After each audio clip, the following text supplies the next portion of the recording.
செல்லங்களா, எல்லாரும் எப்படி இருக்கீங்க? இன்னைக்கு நாம ஒரு சூப்பரான கதை கேட்க போறோம். கதைன்னா உங்களுக்கு ரொம்ப பிடிக்குமே. நம்ம கதையோட பேரு பப்பியோட பந்து. ஒரு பெரிய தோட்டம் இருந்துச்சாம். அந்த தோட்டத்துல பப்பின்னு ஒரு குட்டி நாய்க்குட்டி இருந்துச்சு. அது ரொம்ப ரொம்ப சுட்டி. எப்ப பார்த்தாலும் வல்வல்னு குலைச்சுக்கிட்டே அங்கேயும் இங்கேயும் ஓடிக்கிட்டே இருக்கும். பப்பிக்கு ஒரே ஒரு ஃப்ரெண்டு தான். அது யாரு தெரியுமா? அதுதான் நம்ம கிட்டு பூனைக்குட்டி. கிட்டு ரொம்ப அமைதி. பப்பி மாதிரி ஓடியாடி விளையாடாது. ஒரு ஓரமா உட்கார்ந்து வேடிக்கை மட்டும்தான் பார்க்கும். ஒரு நாள் அவங்க வீட்டு குட்டி பையன் பப்பிக்கு ஒரு புது பந்து வாங்கிட்டு வந்தான். அது என்ன கலர் தெரியுமா? சிகப்பு கலர். பார்க்கவே பளபளன்னு அவ்வளவு அழகா இருந்துச்சு. அப்பாடா, எவ்வளவு பெரிய பந்து! பப்பிக்கு ஒரே சந்தோஷம். அது அந்த பந்தை வச்சு டொங் டொங்னு தட்டி தட்டி விளையாட ஆரம்பிச்சது. பந்து உருண்டு ஓடும்.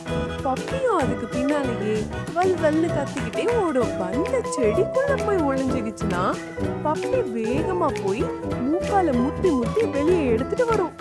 அவ்வளவு ஜாலியா விளையாடிட்டு இருந்துச்சு. இதையெல்லாம் ஓரமா உட்கார்ந்து நம்ம கிட்ட பூனை பார்த்துட்டே இருந்துச்சு. அதுக்கும் அந்த பந்தை வச்சு விளையாடணும்னு ஒரே ஆசை. கிட்டு மெதுவா பப்பி கிட்ட போய், மியாவ் பப்பி, நானும் உன் கூட விளையாடவா கேட்டுச்சு. பப்பிக்கு கோபம் வந்துடுச்சு.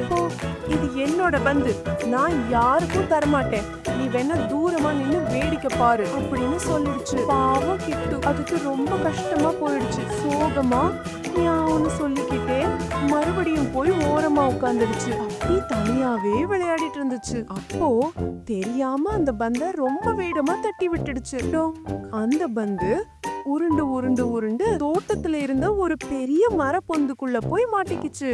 ஐயையோ, என் பந்து போச்சே, என் செல்ல பந்து போச்சேன்னு பப்பி அழ ஆரம்பிச்சிடுச்சு. பப்பி அழுறத பார்த்து கிட்டுக்கு ரொம்ப கஷ்டமா இருந்துச்சு. அது மெதுவா பப்பி கிட்ட வந்துச்சு. மியாவ் பப்பி, அழாத, நான் உனக்கு ஹெல்ப் பண்றேன். நீயா? உன்னால எப்படி எடுக்க முடியும்னு பப்பி அழுதுகிட்டே கேட்டுச்சு. கிட்டு பூனைக்குட்டி ரொம்ப புத்திசாலி. அது அந்த மரப்பொந்து பக்கத்துல போய் தன்னோட சின்ன மெல்லிசான கைய மெதுவா உள்ள விட்டுச்சு. அதோட குட்டி விரலால அந்த பந்த லேசா தள்ளிக்கிட்டே வந்துச்சு. கொஞ்சம் கொஞ்சமா தள்ளி தள்ளி பந்து பொந்துல இருந்து வெளியே வந்துருச்சு. ஏ, என் பந்து கிடைச்சிடுச்சு பப்பி ஒரே குதி. அது அந்த பந்தை எடுத்துக்கிட்டு நேரா கிட்ட ஓடி வந்துச்சு. ரொம்ப தேங்க்ஸ் கிட்டு. நான் உன்னை திட்டிட்டேன். ஆனா நீ தான் எனக்கு ஹெல்ப் பண்ணிருக்க. சாரி கிட்டு. கிட்டு பூனைக்குட்டி சிரிச்சுக்கிட்டே, பரவாயில்ல பப்பி, நாம ஃப்ரெண்ட்ஸ் தானே, வா, நாம இப்ப 2 பேரும் சேர்ந்து விளையாடலாம்னு சொல்லுச்சு. அன்னையில இருந்து பப்பியும் கிட்டவும் ரொம்ப நல்ல ஃப்ரெண்ட்ஸ் ஆயிட்டாங்க. 2 பேரும் அந்த சிகப்பு பந்தை வச்சு ஒன்னா சேர்ந்து ரொம்ப ஜாலியா விளையாண்டுனாங்க. என்ன குட்டீஸ், கதை பிடிச்சிருந்துச்சா? இதுல இருந்து என்ன தெரிஞ்சுக்கிட்டீங்க?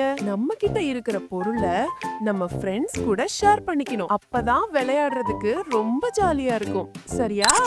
குட். அடுத்த கதையில பார்க்கலாம். Bye bye.